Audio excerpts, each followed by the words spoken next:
இந்து அறநிலையத்துறை சார்பில் தமிழகம் மற்றும் புதுச்சேரியில் 69 கோயில்களுக்கு இன்று கும்பாபிஷேகம் நடத்தப்பட்டது.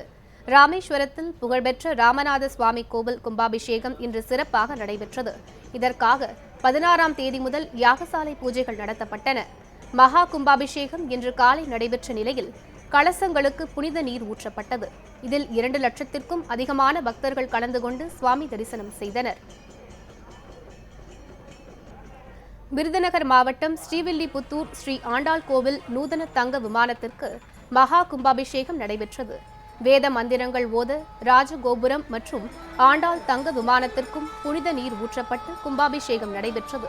விழாவை ஒட்டி பாதுகாப்பு பணியில் 1400 போலீசார் ஈடுபடுத்தப்பட்டனர். கோவிலை சுற்றி 46 இடங்களில் சிசிடிவி கேமரா மூலம் கண்காணிப்பு பணிகளும் நடைபெற்றன.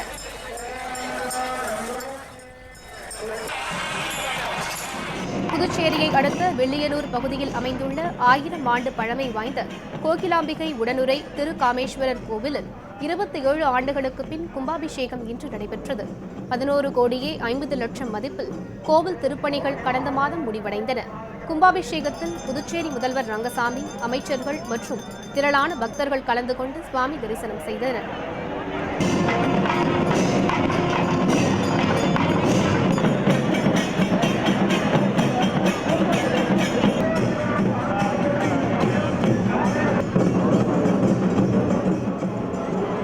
புதுச்சேரி காந்தி வீதியில் உள்ள பிரசித்தி பெற்ற வரதராஜ பெருமாள் கோவிலில் திருப்பணிகள் முடிவடைந்ததைத் தொடர்ந்து இன்று காலை 9 மணிக்கு கும்பாபிஷேகம் நடைபெற்றது.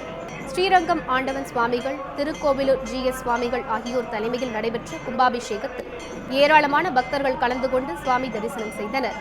இதேபோல் வில்லியனூர் திருக்காமேஸ்வரர் கோவில், திருக்காஞ்சி கெங்கவராக நதீஸ்வரர் கோவில்கள் உட்பட புதுச்சேரியில் 25 கோவில்களில் கும்பாபிஷேகம் நடைபெற்றன.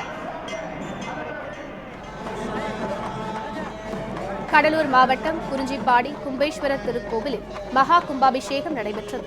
கடந்த சில மாதங்களாக கோவில் திருப்பணி வேலைகள் நடைபெற்று முடிந்த நிலையில் கோவிலின் அனைத்து கோபுர கலசங்களுக்கும் ஒரே நேரத்தில் கும்பாபிஷேகம் நடைபெற்றது.